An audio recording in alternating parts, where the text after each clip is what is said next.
Hello everyone. तो हम लोगों ने फर्स्ट लॉ ऑफ थर्मोडायनेमिक्स की बात कर ली थी, है ना। चलो अब हम एंथैल्पी के बारे में बात कर लेते हैं। किसके बारे में? एंथैल्पी के बारे में। एंथैल्पी की बात करने से पहले थोड़ा सा हम फिर से एक बार तुम लोग को हीट पे आएंगे। हीट देखो, हीट जो है यानी हीट क्यू से वो डिनोट करते हैं, ठीक है। ये जो क्यू हीट है ये भी दो टाइप का हो सकता है। Heat contained in the system is of two types. एक एट कांस्टेंट वॉल्यूम और एक हो सकता है एट कांस्टेंट प्रेशर। हम क्या बोल रहे हैं कि heat content in the system are of two types.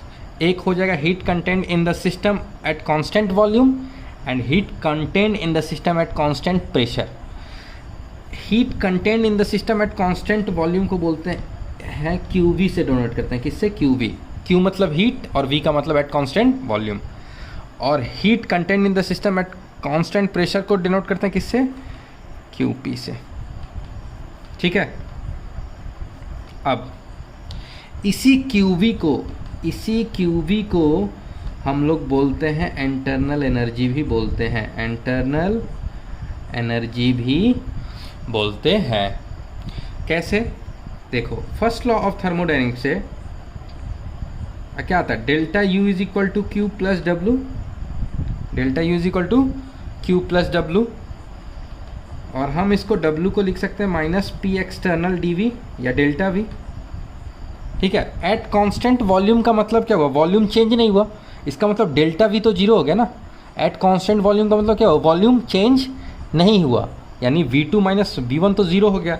जब ये जीरो हो गया तो P एक्सटर्नल से मल्टीप्लाई करेंगे तो ये पूरा टर्म जीरो हो जाएगा, है ना। यानी हम बोल सकते हैं एट दैट टाइम या एट कांस्टेंट वॉल्यूम हम बोल सकते हैं minus P external delta V is equal to zero and therefore delta U is equal to Q। और इस Q को हम लोग QV बोलेंगे क्योंकि ये जो हीट है ये कब का है? At constant volume. तो हम बोल सकते हैं QV is equal to delta U। तो वेरी वेरी इंपॉर्टेंट पॉइंट कि QV को हम लोग डेल्टा U भी बोलते हैं। क्यों बोलते हैं उसका एक्सप्लेनेशन मैंने यहाँ दे दिया है। बहुत इंपॉर्टेंट पॉइंट है। QV को हम लोग क्या बोलते हैं? डेल्टा E इंटरनल एनर्जी भी बोलते हैं। और क्यों बोलते हैं मैंने बता दिया। चलो अब एक चीज़ देखो, जैसे तुम याद करो कि तुमने जो CP लिखा था हीट कैपेसिटी, वो क्या था? dQ/dt था क्या? dQ/dt था ना। अब अगर मान लो ये Q क्या है? हीट।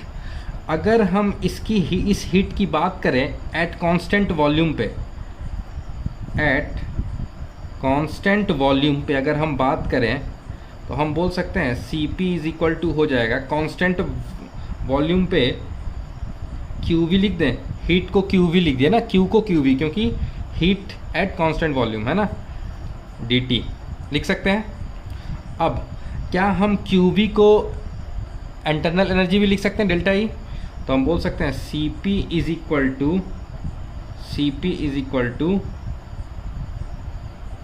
क्या लिखेंगे? एक मिनट, CP नहीं CV को ना, CV को हम dQ/dt लिख सकते हैं, लेकिन CV का मतलब हुआ एट कांस्टेंट वॉल्यूम, मतलब ये वाली बात एट कांस्टेंट वॉल्यूम पे हो रही है। तो एट कांस्टेंट वॉल्यूम हम CV is equal to dQV, heat at constant volume QV बोल सकते हैं अपॉन dt। अब CV इज इक्वल टू इस dQV को dE बोल सकते हैं क्या? dE क्यों? क्योंकि QV को इंटरनल एनर्जी तो बोल ही सकते हैं, तो QV को लिख दिए E, है ना। तो DE हो गया, ये हो गया dt। DE बोलो या फिर डेल्टा E भी बोल सकते हो। जैसे CV इज इक्वल टू हम बोल सकते हैं डेल्टा E dt, है ना। डेल्टा E बोलो या डेल्टा U बोलो, बात एक ही है। डेल्टा E बोलो या डेल्टा U बोलो, बात एक ही है। अब देखो delta E is equal to हम क्या बोल सकते हैं? CV into dt। CV into dt, T क्या है? T टेम्परेचर है, ठीक है। ओके, और for n mole of ideal gas, for n mole of ideal gas delta E is equal to हो जाएगा NCV dt, NCV dt। याद है मैंने इंटरनल एनर्जी के पास एक ये फॉर्मूला लिखा था, delta is equal to NCV dt का। CV क्या होता है? Molar heat capacity at constant volume. ठीक है, मोलर मतलब एक मोल गैस के लिए, तो एक मोल गैस के लिए डेल्टा एनर्जी CV dt होगा, क्योंकि N1 है, लेकिन N मोल ऑफ गैस के लिए delta is equal to NCV dt किसी भी प्रोसेस के लिए। ठीक है, D is equal to delta मतलब change in internal energy, delta E बोलो या डेल्टा U बोलो, is equal to NCV delta, NCV delta T या NCV T2 minus T1, dt मतलब चेंज इन टेम्परेचर, है ना। तो ये हम हीट कंटेंट की बात किए। अब ये सारी बातें हम कर रहे थे किस पे? कांस्टेंट वॉल्यूम पे, है ना। किस पे कर रहे थे? कांस्टेंट वॉल्यूम पे।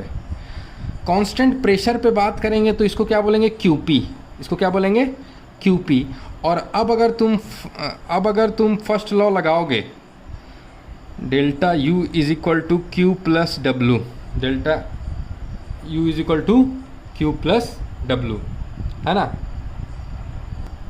ठीक है, अब delta U is equal to, अच्छा एक चीज़ देखना, यहाँ पर डेल्टा वो U लिखे थे, इधर डेल्टा E लिख दिए थे, कहीं कन्फ्यूज़न मत होना प्लीज़। डेल्टा U बोलो या डेल्टा E बोलो, एक ही बात है ना। तो U is equal to Q plus W के जगह हम क्या लिख सकते हैं इस बार? माइनस P एक्सटर्नल बोलो या सिर्फ PV बोलते हैं, P डेल्टा V।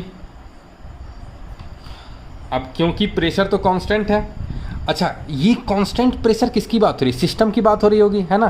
तो सिस्टम की बात हो रही है तो सिर्फ P ही लिखो ना, गैस का जो अंदर का जो प्रेशर है वो P है, तो माइनस P डेल्टा V लिख सकते हैं। तो Q इज इक्वल टू क्या हो जाएगा? Q इज इक्वल टू, इसको इधर लाओगे तो हो जाएगा delta U plus P delta V, delta U plus P delta V। क्या ये जो हीट आएगा ये कब आएगा? This is the heat content in the system at constant pressure. तो क्या हम इस Q को QP भी बोल सकते हैं? क्या इस Q को हम लोग QP बोल सकते हैं? ठीक है, और इसी QP को हम लोग एंथैल्पी बोलते हैं। इसी QP को हम लोग क्या बोलते हैं? एंथैल्पी या H से डिनोट करते हैं। तो बेसिकली अगर हम एंथैल्पी के बारे में बोलें तो क्या बोल सकते हैं? एंथैल्पी के बारे में हम बोल सकते हैं enthalpy gives the sum of internal energy, है ना, internal energy of a system and the pressure volume energy. PV क्या है? एक वर्क डन है, और वर्क डन क्या होता है? एक एनर्जी होता है। तो हम बोल सकते हैं एंथैल्पी क्या है? इसको हम लोग एंथैल्पी बोल रहे हैं ना, इस हीट को। ये हीट एट कांस्टेंट प्रेशर है, इसलिए इसको QP बोल रहे हैं। अब हम बोल रहे हैं कि इसको एंथैल्पी बोल रहे हैं, तो ये किसके बराबर है? इंटरनल एनर्जी और प्रेशर वॉल्यूम से जो एनर्जी आता है उसको जोड़ के उसको हम लोग एंथैल्पी बोलते हैं। क्लियर है ये बात? ठीक है, तो हम बोल सकते हैं कि मैथमेटिकली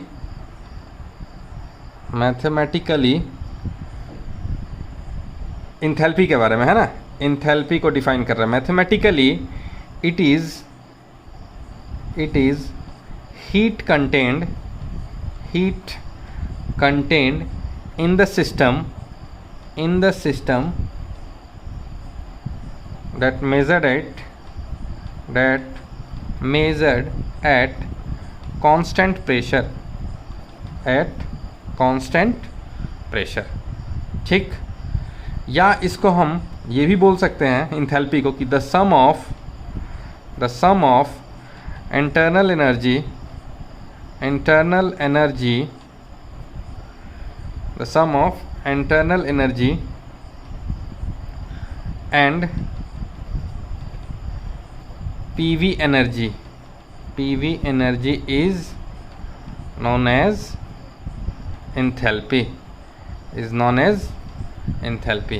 यानी H जो है एंथैल्पी किसके बराबर हुआ?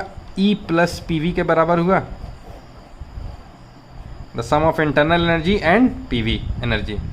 ठीक है, तो E प्लस PV, E बोलो या U बोलो, या हम बोल सकते हैं H is equal to U plus PV के बराबर हुआ। ठीक है, ये चीज़ लिख लो, कॉपी कर लो पहले। अब जैसे ये तीसरा वाला पॉइंट लिखे है ना, तीसरा वाला पॉइंट यहाँ पे लिख देते हैं। तीसरा वाला क्या लिखे थे? CV is equal to DQ by DT। और अगर हम CP लिखें heat capacity at constant pressure, molar heat, तो हम वो क्या लिखेंगे, D Q by D T at constant pressure, या हम बोल सकते हैं at constant pressure D Q P, ये हीट एट कांस्टेंट प्रेशर हो जाएगा एट डी टी। और हीट एट कांस्टेंट प्रेशर को क्या बोल रहे हैं, हीट एट कांस्टेंट प्रेशर को तो इंथैल्पी बोल रहे हैं, तो यानी हम बोल सकते हैं C P is equal to D H by D T, है ना। तो D H is equal to क्या हो गया, C P into D T, this is for 1 mole. For N moles क्या हो जाएगा, for N mole of ideal gas, for N mole of ideal gas D H is equal to क्या हो जाएगा, N C P D T बोलो या delta T बोलो, एक ही बात है। तो ये तो important formula, D H is equal to N C P delta T और D is equal to N C V delta T, D is equal to N C V delta T और D H is equal to N C P delta T, तो ये लिख दिए। अब हम इस वाले बात को और आगे बढ़ाते हैं, ठीक है, इंथैल्पी के बारे में और आगे देखते हैं, पढ़ते हैं। अब देखो, इंथैल्पी को डिटरमाइन करना, एब्सोल्यूट वैल्यू मतलब H को डिटरमाइन करना पॉसिबल नहीं, क्योंकि H is equal to U plus P V होता है, या हम बोल सकते हैं H is equal to E plus P V होता है। क्या तुम इंटरनल एनर्जी बता सकते हो, क्या नहीं बता सकते हो, है ना। तुम इंटरनल एनर्जी बता ही नहीं सकते हो, क्यों नहीं बता सकते इंटरनल एनर्जी, बताए थे ना। Internal energy, absolute value internal energy नहीं बता सकते हैं, डेल्टा यू बता सकते हैं, ठीक है। इसलिए जब यही नहीं बता सकते हो तो ये प्लस ये क्या बताओगे, यानी एच भी तुम नहीं बता सकते हो। तो पहला लाइन हम लोग लिखेंगे, it is impossible to determine the value of, to determine absolute value of enthalpy. अब हम लोग इंथैल्पी पे जोर पकड़े हैं, ठीक है। हमने हीट के बारे में eight constant pressure at constant volume में देख लिया कि एट कांस्टेंट वॉल्यूम जो हीट कंटेंट होता है उसको क्यू वी बोलते हैं या उसको इंटरनल एनर्जी बोलते हैं, और heat content in the system at constant pressure को क्यू पी बोलते हैं या इंथैल्पी बोलते हैं, ठीक है। ये हमने देख लिया। अब हम इंथैल्पी के बारे में और कुछ चीज़ें जान रहे हैं। It is impossible to determine absolute value of enthalpy, so we determine change in enthalpy. इसलिए हम लोग क्या डिटरमाइन करते हैं, so we determine change in enthalpy, change in enthalpy, ठीक है। यानी हम लोग डेल्टा एच डिटरमाइन कर सकते हैं, और डेल्टा एच क्या होगा, जो एच फाइनल होगा minus H initial, enthalpy final minus H initial बोल सकते हैं। दूसरी बात, इंथैल्पी एक्सटेंसिव प्रॉपर्टी होगा कि इंटेंसिव प्रॉपर्टी होगा, इंथैल्पी एक्सटेंसिव प्रॉपर्टी होगा या इंटेंसिव प्रॉपर्टी होगा, सोच के बताओ। Enthalpy is equal to U plus P V, U क्या है, यू एक एक्सटेंसिव प्रॉपर्टी है, ठीक है ना। You is an extensive property, internal energy तो डिपेंड करता है ना मास पे, ठीक है। वॉल्यूम भी क्या है, वॉल्यूम भी एक्सटेंसिव प्रॉपर्टी है, तो वॉल्यूम एक्सटेंसिव है, चलो प्रेशर मान लो इंटेंसिव है, लेकिन इंटेंसिव इनटू एक्सटेंसिव क्या होगा, इंटेंसिव इनटू एक्सटेंसिव, एक्सटेंसिव, और एक्सटेंसिव प्लस एक्सटेंसिव जो प्रॉपर्टी होगा वो एक्सटेंसिव ही तो होगा। बस खाली एक्सटेंसिव बाई एक्सटेंसिव है, दो एक्सटेंसिव का रेशियो जो है वो इंटेंसिव आता है ना। तो हम बोल सकते हैं भाई ये भी एक्सटेंसिव है, इसमें वॉल्यूम भी एक्सटेंसिव है, तो एच भी तो एक्सटेंसिव ही होगा। तो हम लोग लिखेंगे enthalpy is an extensive property, enthalpy is an extensive property, इसका मतलब मास पे डिपेंड करेगा, है ना। इज एन एक्सटेंसिव प्रॉपर्टी, क्यों, तो लिख दोगे because E and V are extensive, E and V are extensive property, ठीक है। उसके बाद इंथैल्पी क्या है, स्टेट फंक्शन है कि पाथ फंक्शन है, इंथैल्पी स्टेट फंक्शन है कि पाथ फंक्शन है। देखो जितने भी इंथैल्पी में टर्म्स है ना, यू पी और वी, तीनों के तीनों क्या है, तीनों के तीनों ही स्टेट फंक्शन है, तो आने वाला जो इंथैल्पी है वो भी तो स्टेट फंक्शन ही होगा। तो enthalpy is a state function, है ना, बिकॉज ई, देखो अब इसको ई बोल रहे हैं या इसको यू बोलो, बात एक ही है, भले लिखा ई है लेकिन बोल तो यू भी सकते हैं ना, इंटरनल एनर्जी है, हर लाखों बार बोल दी होंगे ये बात। Because E P and V are state functions, state functions. Clear है, समझ में आ रहा है? अब ठीक है, अब देखो फिर से एक बार, H is equal to U plus P V होता है ना। अगर हम स्मॉल चेंज ले H में तो हमको स्मॉल चेंज U में भी लेना होगा, स्मॉल चेंज PV में भी लेना होगा, है ना। अब ये तो du ही होगा, differentiation of P into V, दो फंक्शन का डिफ्रेंसिएशन क्या होता है जी, याद है? एक फंक्शन कांस्टेंट, दूसरे का डिफ्रेंसिएशन प्लस दूसरा कांस्टेंट पहले का है। इसको ऐसे लिख सकते हैं P D V plus V D P, है ना। मतलब एक बार P को कांस्टेंट मान के V को वेरिएबल माने और दूसरी बार V को कांस्टेंट मान के P को वेरिएबल माने, ये लिख सकते हैं। तो यानी D H is equal to, देखा जाए तो हम ये भी बोल सकते हैं, है ना। अब देखो, अगर हम तुमसे पूछे फॉर आइसोबैरिक प्रोसेस, इस इक्वेशन को लिखना है फॉर आइसोबैरिक प्रोसेस, तो कैसे लिखोगे? और आइसोबैरिक प्रोसेस में क्या होता है? प्रेशर कांस्टेंट होता है, प्रेशर कांस्टेंट होता है। तो प्रेशर अगर कांस्टेंट होगा तो क्या ये वाला टर्म जीरो हो जाएगा? डीपी, चेंज इन प्रेशर, अगर प्रेशर कांस्टेंट है तो चेंज इन प्रेशर तो जीरो होगा ना। तो ये जीरो हो गया तो ये पूरा टर्म क्या हो गया? जीरो। यानी बचा क्या? D H is equal to D U plus P D V, है ना। लेकिन वही अगर हम ये बात करें for isochoric process, for isochoric process, for isochoric process बताओ क्या हो जाएगा? आइसोकोरिक में क्या होता है? वॉल्यूम कांस्टेंट होता है, वी कांस्टेंट, तो डी वी जीरो हो जाएगा, डी वी जीरो यानी पी डी वी जीरो, यानी तब डी एच क्या हो जाएगा? D U plus V D P. तो ये चीज़ कब आएगा? ये चीज़ तब आएगा जब only valid if pressure is constant. D H is equal to D U plus P D V only valid when P is constant। और ये कब वैलिड है? Only valid if V is constant। ठीक है, चलो। और हमने देख लिया एक फॉर्मूला कि D H is equal to N C P delta T होता है, ठीक है ना। D H is equal to N C P delta T. अगर हम आइडियल गैसेस के लिए बात करें, for ideal gases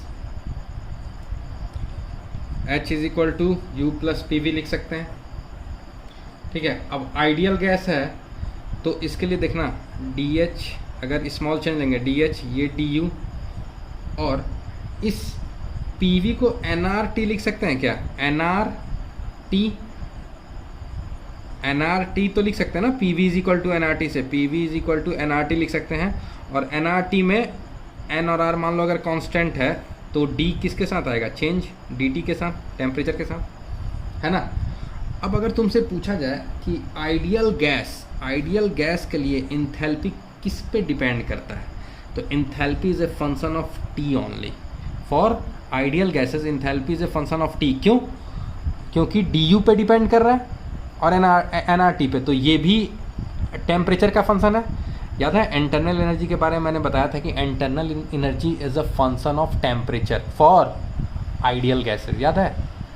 internal energy temperature का फंक्शन है, तो ये टेम्परेचर का फंक्शन है और एन आर टी तो टेम्परेचर का फंक्शन है ही, तो दोनों टेम्परेचर का फंक्शन है। तो बोल सकते हैं enthalpy is a function of temperature, enthalpy is a function of temperature बोल सकते हैं, ठीक है। तो हम बोल सकते हैं कि for ideal gas enthalpy depends only on temperature. लेकिन इन जनरल की बात करें, in general for other system like real gas के लिए अगर पूछ दे, है ना, सॉलिड के लिए या लिक्विड के लिए, हो सकता है पूछेगा कभी रियल गैस के लिए, मे बी, तो रियल गैस के लिए पूछ दे तो enthalpy is a function of both pressure and temperature. जैसे U इंटरनल एनर्जी याद करो, internal energy for real gas या किसी भी सिस्टम के लिए किसका किसका फंक्शन होता था याद है? वॉल्यूम और टेम्परेचर दोनों का, V और T का। उसी तरह इंथैल्पी किसका होता है? P और T का फंक्शन होता है। ठीक है, अगर कोई दो वेरिएबल का फंक्शन हो तो उसमें स्मॉल चेंज कैसे दिखाते हैं याद है? DH is equal to del H upon del T at constant pressure into dt, याद आ रहा है? U में भी लिखे थे इंटरनल एनर्जी में, del H upon del P at constant T into D P. ये सब बातें बेसिकली एडवांस वाले स्टूडेंट्स के लिए हम बता रहे हैं, नीट वाले अभी इस पे नहीं भी देखेंगे तो कोई दिक्कत नहीं है। बस इतना जान लें कि आइडियल गैस के लिए इंथैल्पी सिर्फ और सिर्फ टेम्परेचर पे डिपेंड करता है, और बाकी जनरल किसी भी सिस्टम के लिए इंथैल्पी प्रेशर टेम्परेचर दोनों पे डिपेंड करता है। ओके, क्लियर है बात? Very good. तो अपना ये हो गया। अच्छा, मान लो अगर तुमसे कहा जाए कि प्रूफ करो, proof that Cp minus Cv is equal to R for 1 mole of gas, 1 mole of gas, तो कैसे करोगे? देखो, हमको पता है आइडियल गैस के लिए, for ideal gas H is equal to क्या होगा? U plus P V. H is equal to U plus P V तो होता ही है जनरल।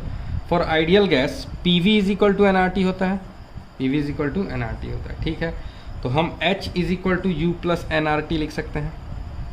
अब अगर स्मॉल चेंज की बात करें तो इधर DH, इधर DU और इधर NRD, टेम्परेचर वेरिएबल होगा DT। ठीक है, DH इज इक्वल टू क्या हम NCP DT लिख सकते हैं क्या? अच्छा, इस DT को ऐसे लिख रहा था ना, DT को ऐसे लिखना ताकि एकदम पता चले कि टेम्परेचर ही है। तो कहीं कहीं अगर DT मैंने ऐसे लिख दिया होगा तो उसको समझना DT ही है। ठीक है, तो ऐसे लिखो अच्छे से, NCP DT, डेल्टा एच का भी फार्मूला पढ़े थे, और DU का क्या पढ़े थे? NCV DT plus NR DT। देखो NN कट गया, तो अगर फॉर N मोल बोलो, ये छोड़ो ना, तो ये क्या हो गया? NN कट गया, DT DT भी कट गया। देखो तो Cp माइनस ये Cv को इधर ले आओ, इज इक्वल टू R हो जाएगा, इज इक्वल टू R हो जाएगा। तो ये प्रूफ हो गया। ठीक है, चलो ये हो गया। ये वैसे इंपॉर्टेंट नहीं था। अब हम क्या बात करेंगे? इंथैल्पी हो गया। ठीक है, इंथैल्पी के क्वेश्चंस मैं सोच रहा हूँ तुम्हें अभी ना करवा के। अच्छा, इंथैल्पी का एक और बात देख लो कि इंथैल्पी ऑफ द रिएक्शन में कैसे डील करेंगे। Enthalpy of the chemical reaction में, enthalpy of the chemical reaction, तो बेसिकली क्या करना है आपको? Delta H is equal to क्या होता है? Delta U plus P delta V, है ना? ठीक है, क्योंकि जो केमिकल रिएक्शंस होंगे, देखो enthalpy of the chemical reactions यहाँ ब्रैकेट में लिख सकते हो, at constant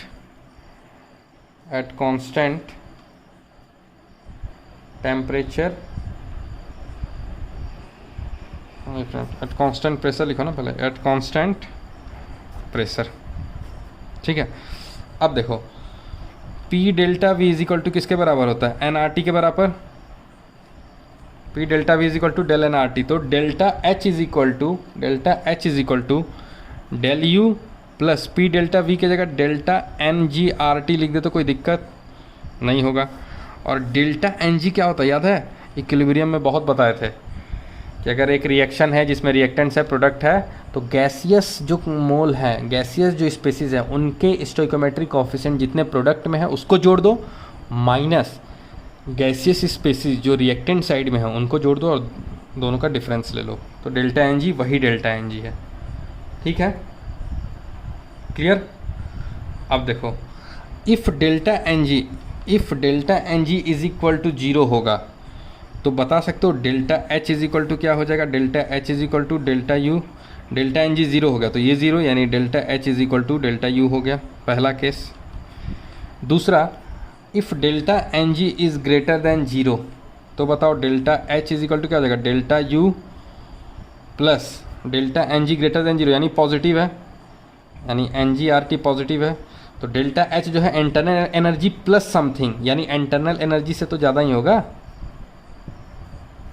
delta H is equal to internal energy plus something, यानी इंटरनल एनर्जी से ज़्यादा है डेल्टा एच। और तीसरा उल्टा कैसे हो सकता है, delta N G less than zero में क्या आ जाएगा, delta H less than delta U. ठीक है, अब इस पे एक चाहो तो क्वेश्चन अच्छा सा कर सकते हो। एक क्वेश्चन मैं करूँगा, फिर तुम लोग, जब क्लास स्टार्ट होगा तो मैं क्वेश्चन 3-4 दूंगा उस पर, है ना। चलो, द हीट ऑफ रिएक्शन, अच्छा इंथैल्पी मतलब heat of reaction. Chemical reaction की अगर बात करें तो केमिकल रिएक्शन का जो हीट कंटेंट होगा उसको इंथैल्पी बोलेंगे, है ना। तो हीट कंटेंट, क्योंकि most of the chemical reaction जो है कांस्टेंट प्रेशर पे ही होते हैं, तो हम बोल सकते हैं केमिकल रिएक्शन का जो हीट कंटेंट है एट कांस्टेंट प्रेशर उसको क्या बोलेंगे, इंथैल्पी तो बोलेंगे। तो इसीलिए हम लोग केमिकल रिएक्शन का इंथैल्पी के बारे में देखना। The heat of reaction, the heat of reaction C10H8, C10H8 solid plus 12O2, मतलब एक हाइड्रोकार्बन दिया है, तो क्या बनाएगा 10CO2 gas plus 4H2O liquid, suppose ये बनाया at constant volume, at constant volume is minus 1228.2 kilo calorie at 25 degree centigrade. Calculate the heat of reaction at constant pressure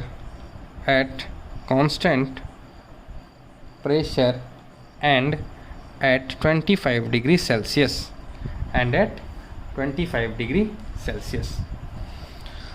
अब देखो ध्यान से पढ़ो, heat of reaction at constant volume, यानी क्या, ये जो दिया है क्या दिया है, heat of reaction at constant volume, और इसको क्या बोलते हैं, heat of reaction at constant volume को क्या बोलते हैं, बताओ। Heat of reaction at constant volume को क्या बोलते हैं, डेल्टा ई, अभी तो बताएं। तो इसका मतलब डेल्टा ई दिया है माइनस 1228.2 किलो कैलोरी, ये क्लियर है। अगर इसको तुम कैलोरी में लाना चाहो तो इंटू 1000 कर दो, इंटू 10 की पावर 3 लिख दोगे तो ये कैलोरी में आ जाएगा डेल्टा ई। ठीक है, तुमको निकालना क्या है, calculate the heat of reaction at constant pressure. Heat of reaction at constant pressure निकालना, इसका मतलब डेल्टा एच निकालना है। अब तुमको ध्यान में आना चाहिए यार, कोई ऐसा रिलेशन है क्या डेल्टा एच और डेल्टा ई के बीच में, बहुत अच्छे, वेरी गुड, एक ही रिलेशन है, delta H is equal to delta E plus delta N G R T. अब इसमें delta H is equal to, तुमको याद है कि डेल्टा ई या delta U plus P V हो रहा था, लेकिन पी वी नहीं दिया ना इसमें, तो उससे थोड़ी ना निकाल पाओगे। केमिकल रिएक्शन में तुम डेल्टा एन जी से निकालोगे ना, तो केमिकल रिएक्शन दिया डेल्टा एन जी आराम से निकाल सकते हैं हम। तो डेल्टा एच निकालना, डेल्टा ई कितना दिया 1228.2 इंटू 10 की पावर 3, ये तो कैलोरी में हो गया, प्लस डेल्टा एन जी कितना बताओगे, डेल्टा एन जी देखो प्रोडक्ट में कितना 10 प्लस 4 14, माइनस रिएक्टेंट में कितना कोएफिशिएंट 12 और 1 13। ढंग से देखो, सही किए कि गलत किए बताओ, सही किए गलत किए बताओ, 13 होगा या 12 होगा, 12 होगा। डेल्टा एन जी में सिर्फ किसका मोल्स लेते हैं याद है, सिर्फ गैसियस मोल्स, ये तो सॉलिड है ना, इसको नहीं लेंगे, सिर्फ इसका कोएफिशिएंट गैस का 12, और इधर कितना 10 4 14, 14 minus 12 is equal to delta N G जो आपका कितना हो गया 2 हो गया, तो डेल्टा एन जी 2 हो गया। अब आया आर की वैल्यू और टी की। टेम्परेचर तो तुमको दिख रहा है 25 डिग्री सेल्सियस है, तो केल्विन में चेंज कर लो, 298 केल्विन हो गया। आर कितना लेंगे, आर की वैल्यू क्या लेंगे सोचो,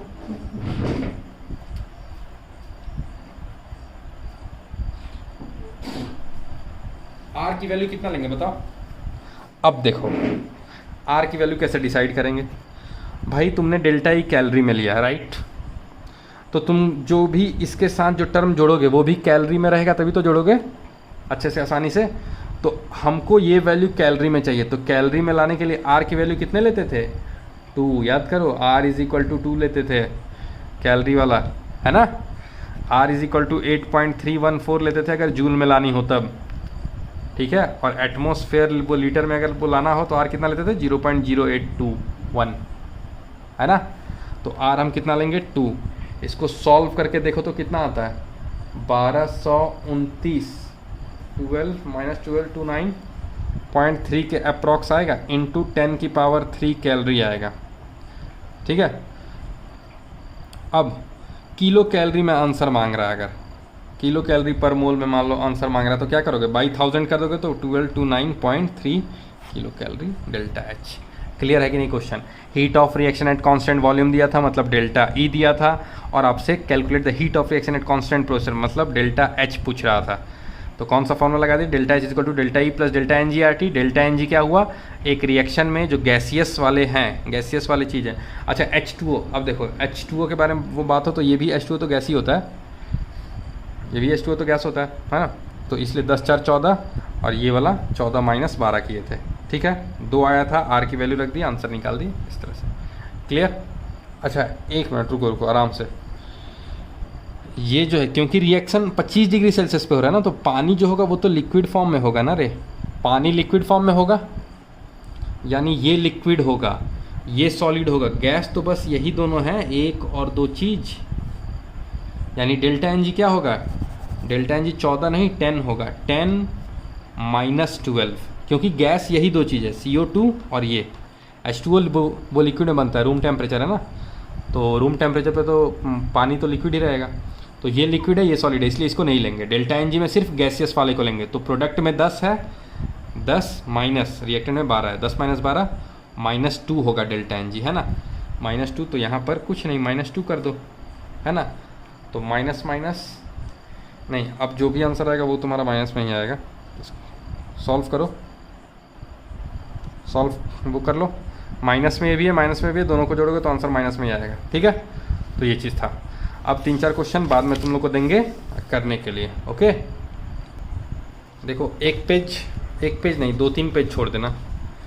क्वेश्चन नंबर 10, एग्जाम्पल 10, पॉज करके देख सकते हो। एग्जाम्पल 10, एग्जाम्पल 11, एग्जाम्पल 12, एग्जाम्पल 13, ठीक है। क्वेश्चन आप लिख लो और इसको सॉल्व कर सकते हो, लेकिन अभी टाइम नहीं मिलेगा तो बाद में करना, ठीक है। तुमको वो याद कर लो, टाइमिंग 32 वो मिनट पे ये क्वेश्चंस मैंने दिए हैं, तुमको करने हैं बाद में, ठीक है। चलो अब हम लोग पढ़ेंगे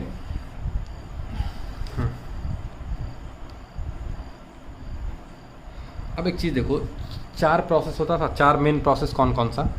आइसोबैरिक, आइसोकोरिक, आइसोथर्मल, एडियाबैटिक, ठीक है। मान लो तुमसे पूछेगा कि वर्क डन निकालो, वर्क डन तुमसे पूछेगा कि वर्क डन निकालो, और इन चारों प्रोसेस में से तुमसे मान लो बोल दिया कि आइसोबैरिक प्रोसेस में निकालना है, आइसोकोरिक प्रोसेस में निकालना है, ठीक। और आइसोकोरिक प्रोसेस में भी तुमसे बोल दिया कि रिवर्सिबल आइसोकोरिक है। क्या है? रिवर्सिबल आइसोकोरिक प्रोसेस है। तो इसका वर्क डन बताओ। हम लोग क्या सीख रहे हैं अभी? Calculation of work done, calculation of work done, ठीक है। इसमें क्या आएगा? मेनली तुम्हारा रिवर्सिबल इरिवर्सिबल प्रोसेस किसमें आता है।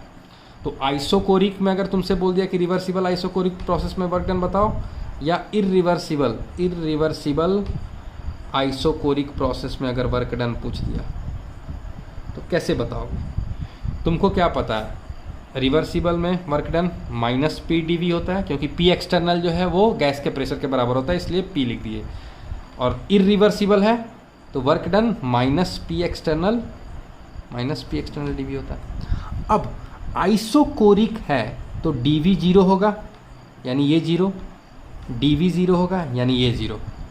यानी हम बोल सकते हैं कि भाई आइसोकोरिक में रिवर्सिबल बोलो या इरिवर्सिबल बोलो, बात एक ही है, वर्क डन उतना ही होगा, ठीक है। इसीलिए आइसोकोरिक में हम लोग रिवर्सिबल इरिवर्सिबल पढ़ते ही नहीं है, क्योंकि ज़रूरत ही नहीं पड़ता है। चलो आइसोबैरिक में देखें क्या, आइसोबैरिक में थोड़ा देखना। आइसोबैरिक में भी तो रिवर्सिबल आइसोबैरिक हो सकता है और इरिवर्सिबल आइसोबैरिक हो सकता है। इरिवर्सिबल आइसोबैरिक प्रोसेस हो सकता है, ठीक है। तो अगर रिवर्सिबल आइसोबैरिक प्रोसेस हुआ तो W is equal to again minus P D V और इसमें minus P external D V. अब आइसोबैरिक है, इसका मतलब क्या, प्रेशर कांस्टेंट। अच्छा कौन सा प्रेशर कांस्टेंट, सिस्टम का प्रेशर कांस्टेंट की बात हो रही है ना। तो अगर आइसोबैरिक प्रोसेस का मतलब ही होता है कि भाई प्रेशर कांस्टेंट, तो ये सिस्टम जो है गैस का प्रेशर क्या है, कांस्टेंट प्रेशर है। गैस का प्रेशर क्या है, कांस्टेंट है। आइसोबैरिक बोल दिया, अब चाहे रिवर्सिबल आइसोबैरिक हो चाहे इरिवर्सिबल आइसोबैरिक हो, गैस का प्रेशर तो कांस्टेंट खुद ही बोल दिया ना, प्रेशर गैस का कांस्टेंट है, ये खुद ही बोल दिया आइसोबैरिक वर्ड से, चाहे रिवर्सिबल हो चाहे इरिवर्सिबल हो। तो भाई गैस का प्रेशर ही जब कांस्टेंट हो गया तो इसका क्या मतलब समझे, सोचो। अगर गैस का प्रेशर कांस्टेंट, अच्छा पी एक्सटर्नल क्या होता है, पी एक्सटर्नल तो कांस्टेंट है, पी एक्सटर्नल थोड़ी ना बदलता है। तो पी एक्सटर्नल बाहर में कांस्टेंट है, गैस का प्रेशर भी कांस्टेंट है, तो ये दोनों ही तो कांस्टेंट है। बात समझ लो, ये भी कांस्टेंट है प्रेशर, ये भी नहीं बदल रहा है और ये भी नहीं बदल रहा, और पिस्टन यहाँ रुका हुआ है। तो पिस्टन तो तभी रुक सकता है ना भाई जब नीचे का प्रेशर, यहाँ का प्रेशर और यहाँ का प्रेशर बराबर हो। तो इसका मतलब दोनों प्रेशर बराबर होगा, एक्सटर्नल और इंटरनल दोनों प्रेशर, यानी P external is equal to P, ठीक है। तो इसको तुम माइनस पी डी वी बोल रहे हो, इसको भी चाहो तो तुम माइनस पी डी वी बोल सकते हो। तो दोनों में तो वर्क डन सेम ही आया। तो क्या आइसोबैरिक में भी रिवर्सिबल और इरिवर्सिबल बोलने का कोई मतलब नहीं है? तो यस एग्जैक्टली, हम लोग रिवर्सिबल और इरिवर्सिबल आइसोबैरिक और आइसोकोरिक में नहीं पढ़ते हैं, लेकिन आइसोथर्मल और एडियाबैटिक में पढ़ते हैं। आइसोथर्मल प्रोसेस और एडियाबैटिक प्रोसेस में रिवर्सिबल आइसोथर्मल प्रोसेस पढ़ते हैं, इरिवर्सिबल आइसोथर्मल प्रोसेस पढ़ते हैं, उसका वर्क डन निकालते हैं। फिर एडियाबैटिक प्रोसेस में रिवर्सिबल एडियाबैटिक प्रोसेस पढ़ते हैं, इरिवर्सिबल एडियाबैटिक प्रोसेस पढ़ते हैं और उसका वर्क डन निकालते हैं। तो चलो कैलकुलेशन ऑफ वर्क डन पहला देते हैं आइसोथर्मल प्रोसेस में, isothermal reversible process, reversible process, isothermal reversible process है, आइसोथर्मल रिवर्सिबल। तो क्या क्या, टी कांस्टेंट है ना, डी टी ज़ीरो है ना, या change in temperature zero, isothermal. और रिवर्सिबल का क्या मतलब है, रिवर्सिबल की क्या खासियत थी? देखो रिवर्सिबल की खासियत ये थी रिवर्सिबल प्रोसेस की कि आपका जो पी एक्सटर्नल होता था वो पी के बराबर होता था। क्या सही बोल रहे हैं क्या, है ना, P external is equal to P. और क्या खास बात होती थी कि दिस इज वेरिएबल, हर स्टेज पे पी जो है वेरिएबल होता था, ओके। और ये पी किसका प्रेशर है, this is the pressure of gas, this is the pressure of gas, या सिस्टम की बात करो, है ना, सिस्टम का प्रेशर। अब work done is equal to क्या लिख सकते हैं, माइनस पी डी वी लिख सकते हैं। क्यों? क्योंकि पी एक्सटर्नल डी वी लिखते हैं, लेकिन रिवर्सिबल है तो पी एक्सटर्नल और पी तो बराबर होगा, तो पी डी वी लिख दिए। और क्योंकि पी वेरिएबल है तो क्या इसका इंटीग्रेशन करेंगे, पी वेरिएबल है तो integration of P D V होगा वर्क डन। अब P V is equal to N R T होता है, सिस्टम में क्या है, गैस है और प्रेशर वेरी कर रहा है, तो P V is equal to N R T. तो पी इज इक्वल टू क्या होगा, N R T by V. तो हम बोल सकते हैं इंटीग्रेशन ऑफ पी की जगह N R T by V लिख दो, डी वी, ठीक।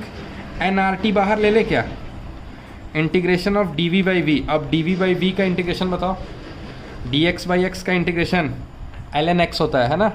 अच्छा v का इंटीग्रेशन कहाँ से कहाँ तक होगा, लिमिट अगर पुट करो तो v1 से लेके v2 तक, तो minus N R T L N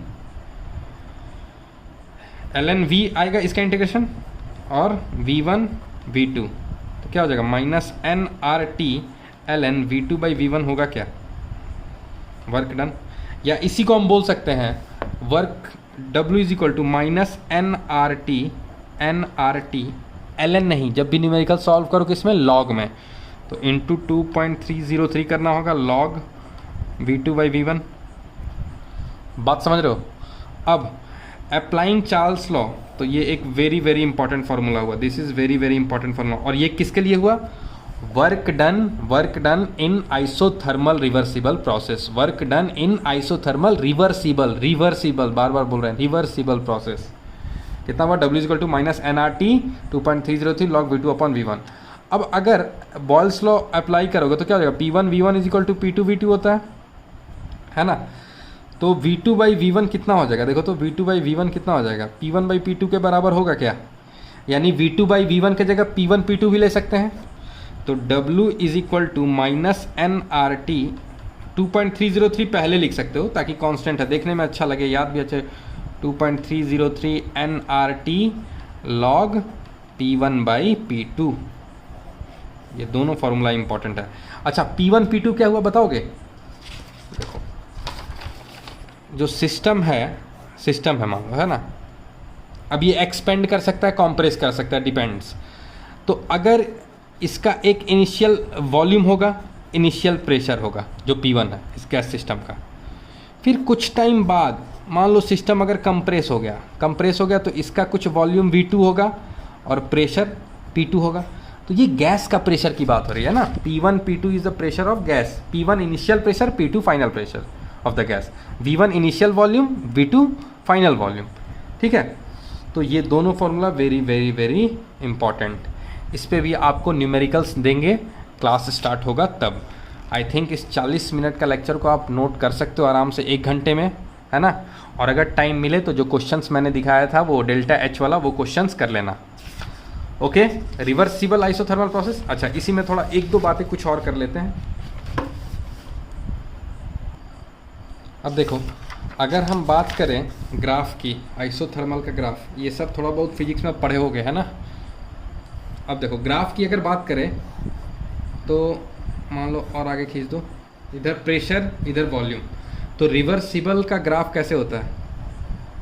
ऐसे होता है यार, अच्छा सा नहीं बनता यार ग्राफ में। चलो इसको काटो, ऐसे बनाओ बढ़िया से, रेक्टेंगुलर हाइपरबोला टाइप का, है ना, मतलब सिंपल ऐसे, ठीक है, ऐसे बना सकते हो PV। तो ये आपका ग्राफ बन गया, ठीक है, PV ग्राफ बन गया। अब ये जो ग्राफ बना है, ये जो ग्राफ बना है,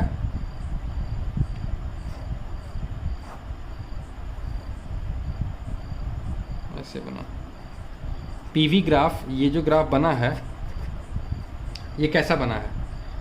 अगर हम एरो इधर देंगे, इसका मतलब क्या? इधर मान लो वॉल्यूम है, ठीक है, तो ये पॉइंट, इसका मतलब हुआ कि भाई इसने यहाँ से स्टार्ट किया और यहाँ पर आ रहा है, नहीं, तो इसके कॉरस्पॉन्डिंग जो वॉल्यूम होगा, क्या वो V1 होगा? और इसके कॉरस्पॉन्डिंग जो वॉल्यूम होगा वो V2 होगा। क्यों ऐसा? क्योंकि एरो इधर है, मतलब इधर से इधर प्रोसेस जा रहा है ना। अब इसको हम बोल रहे हैं कि भाई ये आइसोथर्मल है, ये तो ठीक है, आइसोथर्मल तो है, आइसोथर्मल तो है। अच्छा, इसको रिवर्सिबल आइसोथर्मल भी बोल रहे हैं, चलो ये भी ठीक है। अब इस बात है कि भाई ये रिवर्सिबल आइसोथर्मल एक्सपेंशन है या कॉम्प्रेशन है, ये कैसे पकड़ते हैं? तो ये पकड़ते हैं इस एरो से। देखो, ये जो एरो है ये इधर जा रहा है, मतलब यहाँ पर जब ये था सिस्टम तो वॉल्यूम V1 था, जब सिस्टम यहाँ पर आया तो वॉल्यूम V2 हुआ। तो क्या V1 बड़ा है कि V2? V2 बड़ा है, और सिस्टम का V2 तो तभी बड़ा हो सकता है जब गैस एक्सपेंड कर रहा हो। पिस्टन एक्सपेंड करेगा तभी तो V1 बढ़ेगा। तो इसका मतलब ये रिवर्सिबल आइसोथर्मल क्या है? एक्सपेंशन है, जिसका ग्राफ ऐसे होगा, है ना। अब दूसरा ग्राफ सेम इसी तरह बनाओ, बस खाली एरो चेंज कर देना, इस बार एरो ऊपर कर देना, प्रेशर वॉल्यूम। इसका मतलब यहाँ इसका क्या है? V1 ये है और यहाँ इसका V2 है। क्यों ऐसा किया पता चला ना? क्योंकि ग्राफ ऊपर जा रहा है, इस बार इधर जा रहा है, तो मतलब यहाँ से स्टार्ट हुआ और इधर जा रहा है। तो यहाँ पे वॉल्यूम V1 है, यहाँ पर इस पॉइंट पे वॉल्यूम V2 है ना। यहाँ पर प्रेशर वो कितना बता सकते हो? इस पॉइंट पे प्रेशर कितना है? ये वाला प्रेशर है P1, जो वॉल्यूम V1 के कॉरस्पॉन्डिंग जो प्रेशर होगा वो P1 है, और जो V2 के कॉरस्पॉन्डिंग होगा वो P2 है। अब देखो ना, P2 ज़्यादा है ना।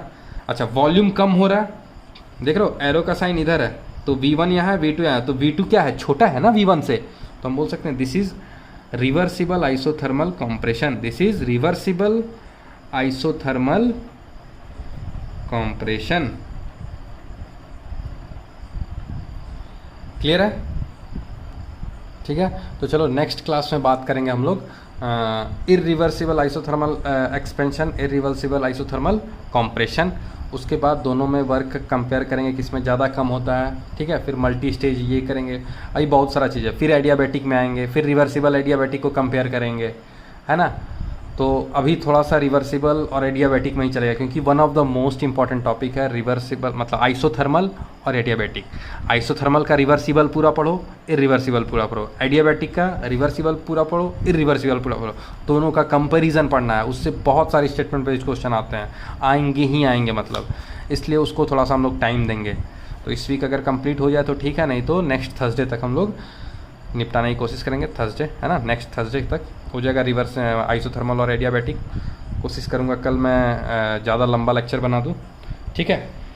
चलो उसके बाद अभी हम लोग जूम पे आएंगे, कुछ क्वेश्चंस करेंगे, ठीक है। चलो ओके बाय, अभी इसको मैं अपलोड करता हूँ।